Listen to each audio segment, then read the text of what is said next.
everybody. Nice to be here with you all. How are you doing? Great. That's good. That's good. I'll get the bit of detail out of the way first, tell you a little bit about myself. I'm a very confident, extra introvert with some low self-esteem issues. I would go to a therapist and talk to them about it, but I don't think they'd be interested in what I have to say, to be honest. So I'm a procrastinator. I keep putting things off. It gets in the way. I never finish anything. So I decided a couple of months ago I was going to do something about it. I went out and I bought a book. It said, "Stop procrastinating." I haven't even taken it out of the bag yet. So I'm just back from an amazing weekend in New York. Yay! Sorry, I'm in Newry, in Northern Ireland. Yeah. So it's great to be back. I went up to Newry and I had a very interesting exchange up there. I didn't know anyone up in Newry. And I was walking down the main street, and I was looking at this. I saw this man coming towards me. And I was looking at him just like I'm looking at you. I don't mean to be unnerving you, but I was going, there's something really familiar about this man. And I couldn't place it. And then I realised, it was my dentist from Dublin. So I went, "Hi, Dr. Morley." And he looked over at me like he hadn't a clue who I was. So I went, "Ah!" And he went, "Oh, hello, Anne-Marie, how are you? Nice to meet you. Might do something with that back tooth." It was a real coincidence, but I turned the corner. I could not believe who was parking their car. My gynecologist. I'm like, yeah, kept the head down. Yeah, I wasn't taking a chance. But he gets it. I did actually live in New York for a while. I stayed in a big apartment in Manhattan. I shared the apartment with 3 American guys. They were all gay. 4 cats. They were all neutered. And me. So that was 3, 4, 7, 8 pussies in the apartment.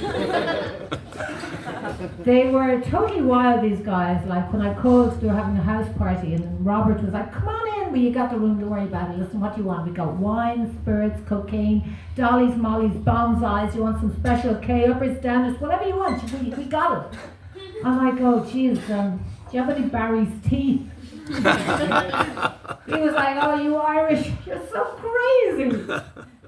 But they were crazy, actually. It was, that apartment, it had more comings and goings and comings than Grand Central Station. The things I witnessed, like I had my own little Irish convent bedroom off to the side, where I'd occasionally smuggle in some kind of cute little drifter off the streets. But more often than not, I'd walk out into the living room in the middle of the day, right? And I'd be faced with somebody like Sven, some Swedish opera singer called Sven, or Gustav, the pastry chef. Seriously, standing stark naked in the middle of the kitchen, yodeling while Robert ate his strudel. Honestly, it was unreal. But I worked with a lot of creatives over there in New York. I worked with a lot of actors, writers, a couple of directors. Yeah, we all worked in the same restaurant. And everyone was trying to get noticed, they were all like, "Notice me." And at the end of one shift, this lady came up to me, true story, at the end of the night, and she went, "Honey, I was here last night and I was watching you all night." I was like, "Wow, I'm going to be discovered." And she goes, "I brought my friend down here to witness it for herself." I'm like, "Really?" She goes, "You are the worst waitress in New York City."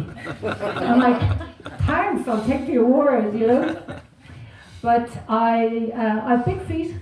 I don't know if anyone has big feet, ladies. Very difficult. I also have a bunion. I don't know, most ugly word, bunion. It's like onion in a bun. Like, who wants that? But for anyone who doesn't know what a bunion is, it's like you're walking straight ahead, but your big toe has already swung to the right. So, but I used to feel ugly growing up, I thought, I'm ugly because I have big feet. And I blame a Frenchman called Gérard Perrault, who in 1603 wrote Cinderella, right? The beautiful little girl with the tiny little feet. And you had the ugly sisters trying to shoehorn their big slabs of bacon into the tiny slipper. That's 400 years of toe pressure. I'm taking it back. Ladies, big feet means big footsteps. Now, I do think that fairy tales put a kind of a mar on your psyche. Like, that's why boys, they're grown up with Superman, Batman, King Kong. And that's why a man can look in the mirror and he could be any age, a lot older than you. He could be 90 years of age, not a tooth in his head, full of confidence. Looks at himself and go, "You still got it. You still got it." Whereas a woman, like we're brought up with Snow White, like, what's that? A narcissistic mother trying to take a hit out on her beautiful daughter. And we wonder why we've mother issues. That's why a woman will walk up to a mirror and she'll go, "The hairs on the pores of my nose. I can't go out." And a friend would be like, "Ah, don't be ridiculous.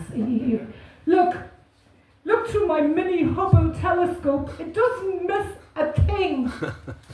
So I should like to end on a laugh, and we might end with that. Anyway, thank you very much. That's me.